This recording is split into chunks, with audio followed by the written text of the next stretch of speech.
Hello, this is Shirley Adams again, and this is part two on marriages. Now, the last time we were talking about how we're talking about a saved couple, an unequally yoked couple, and we're talking about a willfully unequally yoked partner. And again, for the one that saved, the saved couple is the one that saved and gave their life to the Lord, and they married one another. Both of them saved and married. And you have the unequally couple where one got saved in a relationship. They were married, but down the line one got saved and one did not get saved. So that's the one that's unequally yoked. And you have the willfully unequally yoked marriage is when somebody willfully, knowing that they're not saved and you're saved, and willfully yoke yourself up together with an unbeliever. So we're going back to the first one. We're still on that first one. A saved couple that's married. So I had left off at Matthew 19. So I'm gonna go back to 19. It was 19:6. It says, "Wherefore they are no more twined, but one flesh. What therefore God has joined together, let no man put asunder."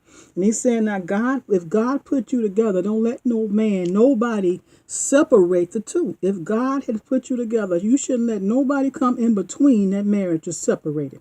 Not even you. Sometimes we get to a point where things can look so bad, but God says, "To death do us apart."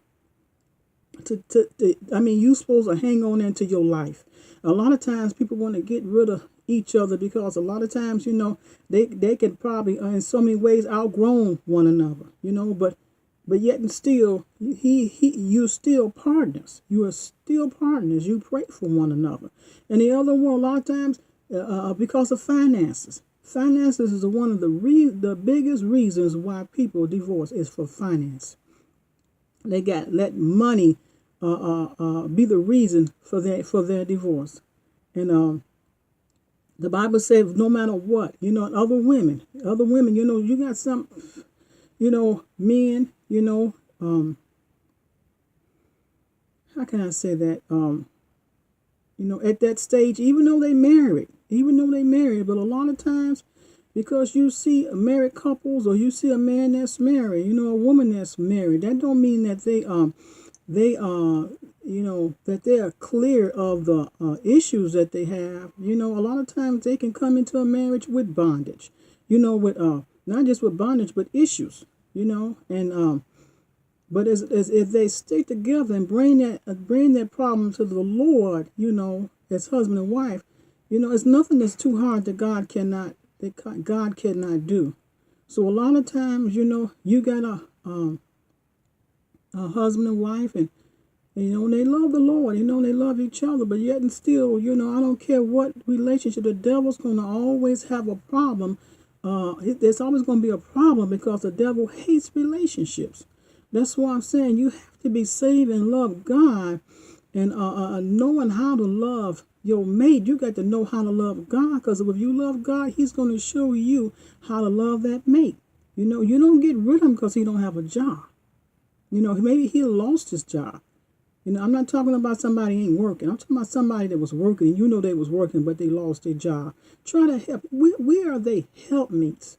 Try to help him, encourage him. Because the Lord is on your side, and God's going to bless him with a job. So try to encourage him instead of discouraging him. And and then also it says, number 7, it says, they say unto him, why did Moses then command to give a written of divorce and to put her away? And he said unto them, Moses, because of the hardness of your hearts, suffer ye to put away your wives. But from the beginning it was not so. And I say unto you, whosoever shall put away his wife, except it be for fornication, and shall marry another, commit adultery. And who marry her which is put away, doeth commit adultery. So that's self-explanatory. I'm going to explain that to you. This man, you're supposed to keep this man as married couples. God intended you to marry, and he's your lifelong partner. But the only thing that can separate that problem is fornication, or on the way, I believe, also desertion. But sometimes with even though, to be really to really be real, to really be real with you. Sometimes, like I said, the devil fight marriages. But sometimes a man can probably go out, go out and probably, do something he shouldn't have did or she shouldn't have did, you know, for whatever reason. And you can be saved for whatever reason, but someone is probably the weaker is kind of weak and it's not in the word. That's why it's important to get into the word. Sometimes they can get discouraged, and like I said, the devil do not want you to stay together. So whoever's weak, the weak one, the devil is going to fight the one that's weak. And sometimes they may go out on you and do something wrong, or even commit adultery. Yes, you have a right, to dissolve that marriage, but a lot of times, you have a right, but yet and still you feel in your heart that that's not that's not what God wants you to do. And you decided to forgive him and go on. That it's nothing wrong with that. That's okay too, because you decided to forgive him and to give him another chance, even though he has to show to you that you trust him, because trust has been lost in that relationship. And now he has to be open with you to let you know what's going on, because the trust, now he has to gain that trust back. So you can trust them back, because you can whichever the one that did it, the trust could be gone. And but if you decided I wanna save my marriage, because we have children, and he did one sex act, we have children, and I decided I want to keep my husband. That's good. If you decided that's what you're gonna do, don't let nobody change you. Don't let nobody change you. Don't let nobody change your decision. You love him. And marriage is a mystery. And nobody would never understand why you want to keep him. But that's one thing. But when you've forgiven him, and it takes God to help you, because the hurt is still there. But that does not mean that you continue to throw that in his face all the time because he made that mistake.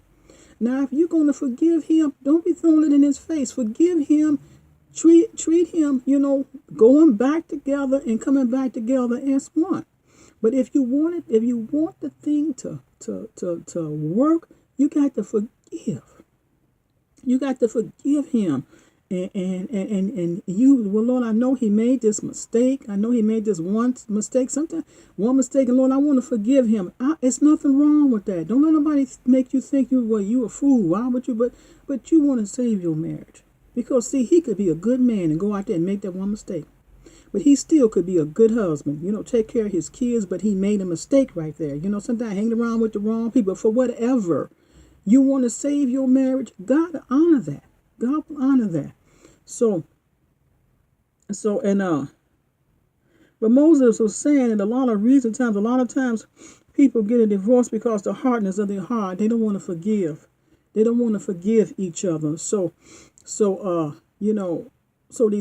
decided to break up because they don't want to forgive one another.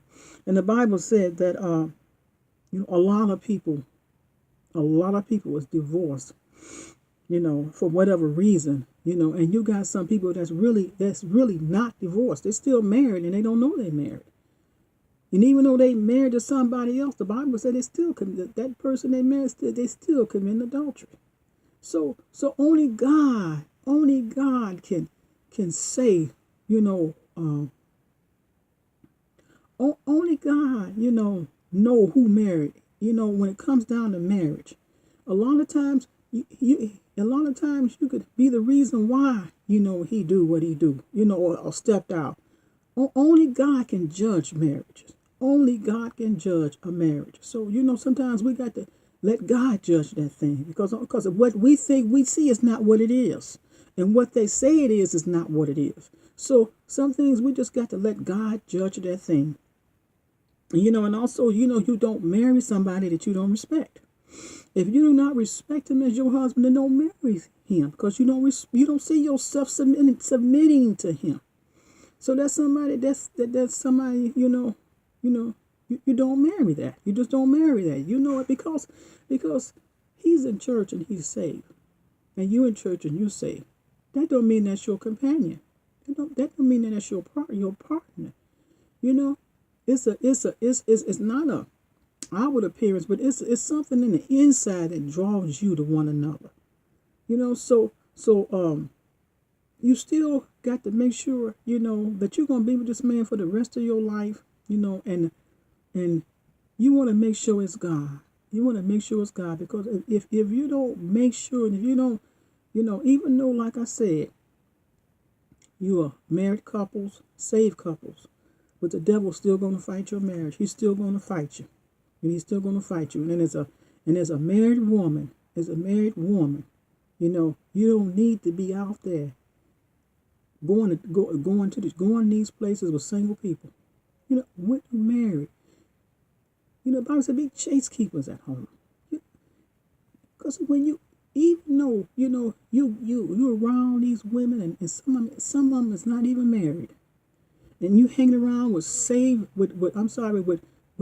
they say, but they not married, single women, when you're married, try to be around women that's married, because when you're around single women, something gonna rub off on you. And you see and looking at them, but they got it good. They got it, what they can do, and they can come when they want to, and they got it good and everything. They're not telling you how lonely they really are. They're not telling you how lonely they are, but they're telling you, but you thinking that it's greener on the other side. But you don't see the real side about it. So as married women, if you want some friends, get married couples, a woman that's married, because she have more in common with you than a woman that's not married. A single woman, what are you going to tell a single woman about your husband, about your relationship? You can't go to no single woman telling her, because she wouldn't understand, because she's single. So you got to be careful who you hanging around with, who you're around with. Try to be at home when your husband come home from work, or when you're working. Try to be there together. Work out things together. Go places together. Learn how to depend on one another. When you depend on one another, that's when you get more connected one another. You depending on him and he depending on you. Baby, I won't go to the store, but I'll wait till you come home from work and we can go to the store together. You and the kids depending on one another. You got two cars sometimes, but it's good sometimes to depend on your husband. You know what I'm saying? And a lot of times they like for you to depend on them. But some women now is so independent that they don't even know it's hard for them to depend on their husband. But the Bible talking about we are the weak vessels. We're supposed to be the weaker vessel. Well, you trying to be a level to your husband, trying to be there on that level with your husband. You strong and all that. Ain't, no, you need to come down. Learn how to submit. Learn how to be a wife. Learn how to stay at home sometimes when you come home from work. Even though you're working, try to keep the house clean, and come together and both of you can clean the house. Try to keep the kids clean. Keep the, food in the box, food in the refrigerator. And when you know how, it's another thing, when you as a husband and wife, when you know how to cook, my mother always said, she said, food to a man's heart is through his food. Food is through a man's heart. I forgot something like that. But anyway, she's saying that man loves to eat. And if he know to get that man, to get him to be there and all that, make cooking for him. You got men that love to eat. And when they know they come home, they got a hot meal. Ready for them. They're going to find themselves coming back home. They're going to find themselves coming home because they got a hot meal. The house is clean. The kids is clean, and you looking nice. I ain't talking about you got rolls all in your hair. Try to fix yourself up when you know you're going to see your mate, your husband. The way he saw you, that's the way you should be sometimes. Try to keep your weight where it's supposed to be. Have that desire for one another. Don't let yourself go. And I think that's it about I'm gonna finish that part about saved couples couples that saved, that's married, and that's saved. So yeah, try to keep God in your marriage when you praying. That's another thing about people who are married couples and they saved. You can pray together. You can pray together, and you go to 13, and you be surprised when you can't get along, and you fussing at one another and everything, and how God said your prayers is hindered. You can hinder your prayers, and that's in First Peter 3:7. It says, likewise, you husband, dwell with them according to knowledge. He's talking about the husband. Dwell with them according to knowledge. You got to know. You got to have knowledge. You got to know about your wife. You got to know what what brings her down. And sometimes she can be in a different mood. You got to know her to know when she's in that mood. You got to study your wife. And the woman got to study her husband. You got to learn how to study one another, and deal with her according to knowledge. The knowledge you know about her. She's that way, so don't come to her another way. Drilling her with knowledge, you study each other to know how to come together, how to deal with one another, frustrations. You got to learn how to know how to deal. Sometimes, like we said, we the weaker vessels. Man, I know how to study his wife and know what to say to her. Things not to hurt her, And the wife has to do the same thing as a husband. And the Bible said, give honor unto the wife as unto the weaker vessel, and being heirs together of the grace of life, that your prayers be not hindered. So your prayers, so when you can't come together arguing and fussing and everything, it hinders your prayers. Don't think after you arguing with your husband, getting out of church arguing with him all in the car, and you decide that you're going to pray tonight. No, you got to get that thing right before you even go to bed tonight. Before you even go to bed, before you go to sleep, you got to get that thing right. You got to go to him and repent. It doesn't make no difference if you're wrong or right. Repent. Learn how to repent. It doesn't matter who repent first. Get it off of you. Get it off of you. And you're going to repent to that husband. So when you're ready to pray, you can come together as one vessel, one flesh, and pray, and pray. And we don't want God to hinder us from God blessing us and supplying our needs, because we unforgiving one another and fussing and arguing all the time with one another. That it should not be when you got a couple, when you got a couple that's saved and love the Lord. It should not be like that. You should be, nobody don't get it right. You should be the one that get it right. And the Bible said to know good, to know right, to know to do good and don't do it.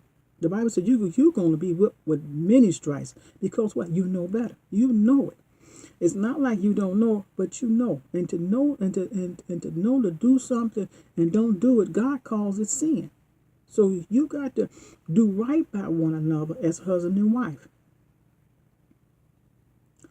Okay, we're going to go to the next one here, and it's an unequally yoked couple.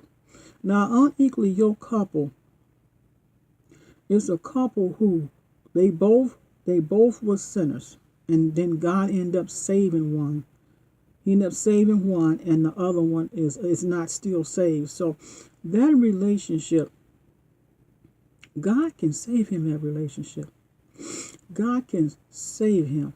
But I tell you, you're gonna go through something, even though it's not your fault. See, in the relationship, when one is saved and the other one is not saved, but they first started off with both of them was not saved, but one, God ended up saving one. And so in a relationship with that, God said, if he want to stay in the situation, let him stay. Because see, God can save him. God can save him. But I tell you, you're going to go through something. You got to prepare yourself, because you're going to go through something. You're going to go through something. And so, okay, let me take that back to 1 Corinthians 17. That's 1 Corinthians 17.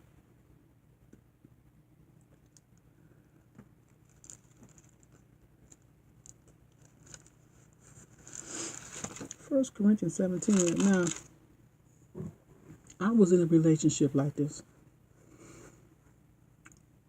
Down, I married my husband. And eventually, God called me. He saved me, but He didn't save my husband though. But He saved me, and so it was always a struggle. It was always a struggle, And I believe too, a lot of times if we know better, we'll do better. Because when you're in a relationship like that, you got to save yourself. When I mean save yourself, you can't look at him. If you started looking at him and seeing how he hurt you and all that stuff, you ain't gonna make it. When I say save, you got to save yourself. You got to get so close to God. You have to get so close to God. And don't worry about him, but now you got to focus on yourself. Because now you're going to need all the strength. You're going to need all the strength you can.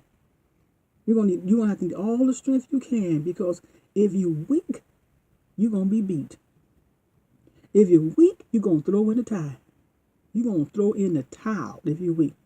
And even though the devil is going to really use him, he's going to use him against you. But you got to be strong. And that's why you got to see. Let me talk a little bit. See, having a husband or having a wife don't make you whole. You see, because you have if you weak, if you lonely, okay, if you lonely and you say, well, I'm gonna get married because I'm lonely, that's not gonna make you stop being lonely, because salvation is an individual thing. You got to love God for yourself. Because, baby, look here, you can be married and still lonely. You can be laying in the bed with your husband and you still lonely. So don't think because you're going to get married, that's supposed to make you complete. That is not true. You got to have to love God and be complete yourself before you talking about getting married to somebody else. You got to love God with all your heart, mind, and soul to get talking about well, I'm gonna get married because I hear a lot of women say that I'm gonna get married because I'm lonely, because I want a companionship with me. But that's not going to make you be the woman or be the man you need to be. So don't marry for them reasons. See, and a lot of time we marry and we're not ready. We're not ready to get married. We're not ready. We are not ready. We are not spiritually ready to get married. And a lot of times we get into marriages and we're not ready. We're going to mess up.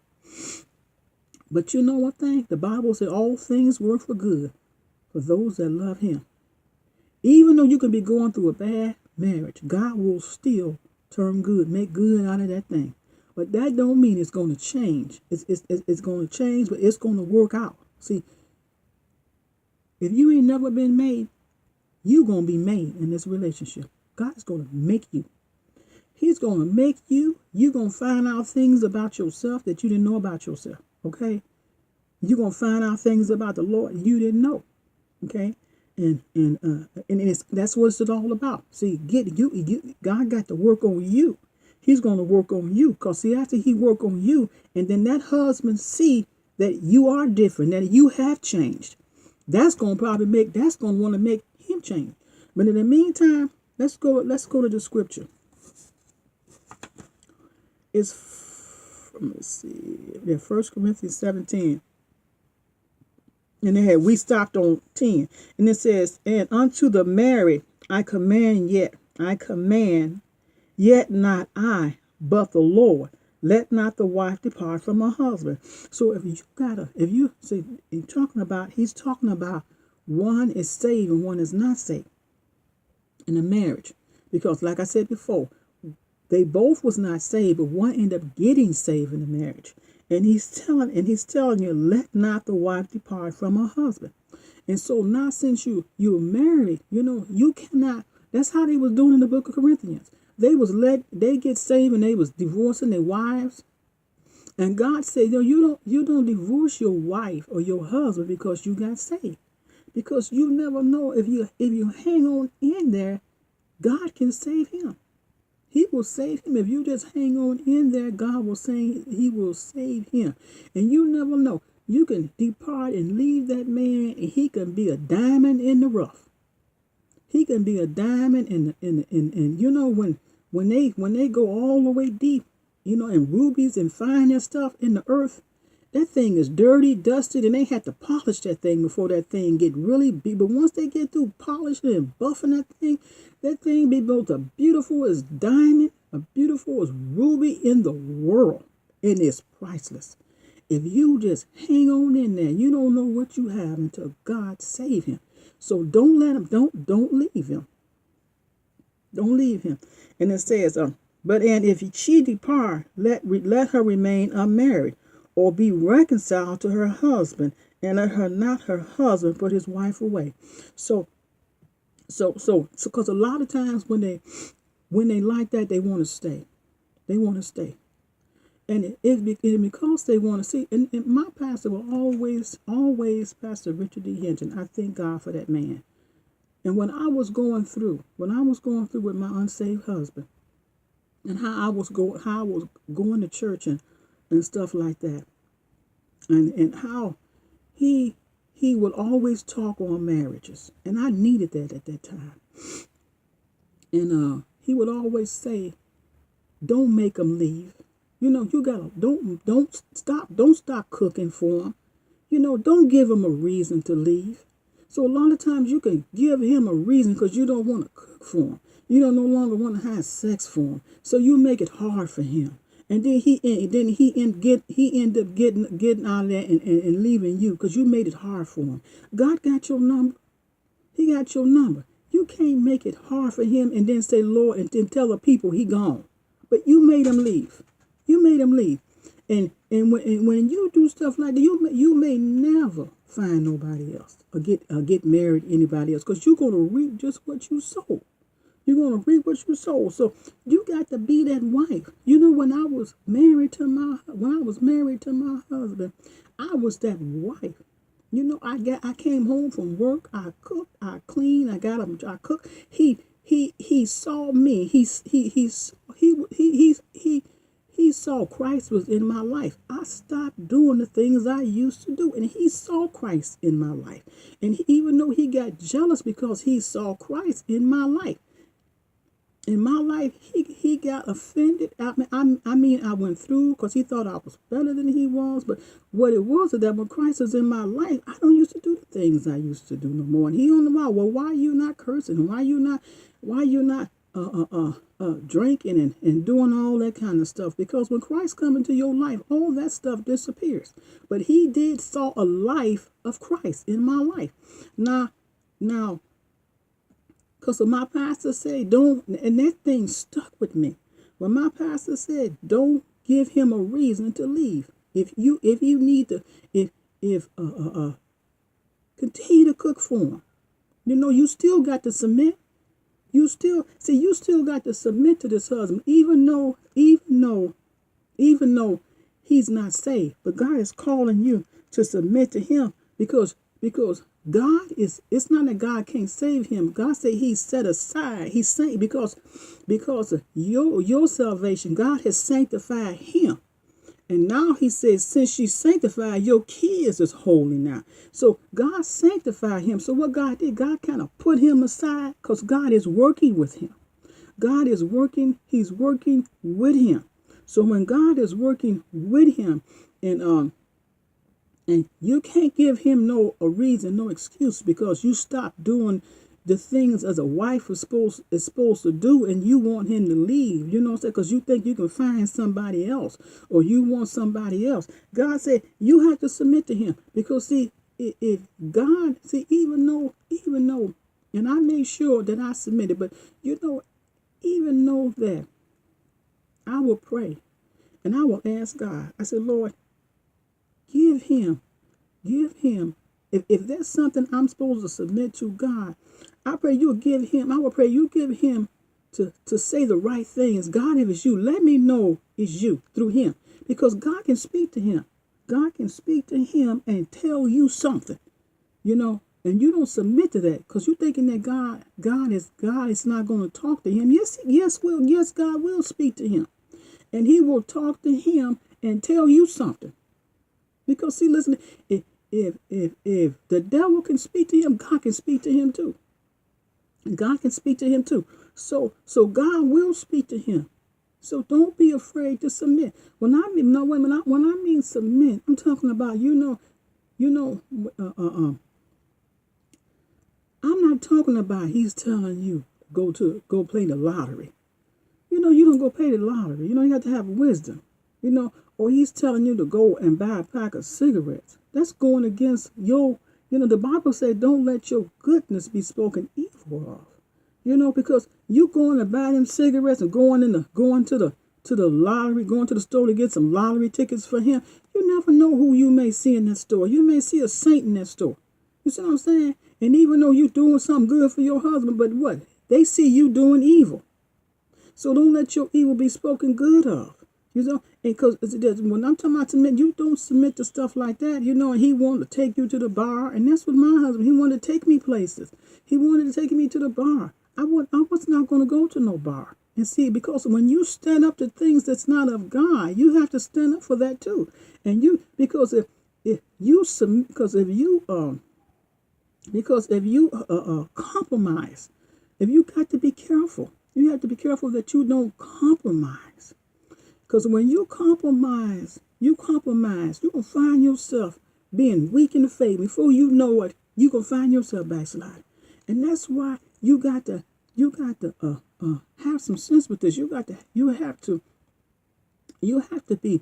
be use wisdom in this thing too. And you got to pray and use wisdom because you don't want him to take you away from the Lord. So you have to be submissive. When it comes down to submitting to him, but I'm not talking about submitting where you're gonna cause you to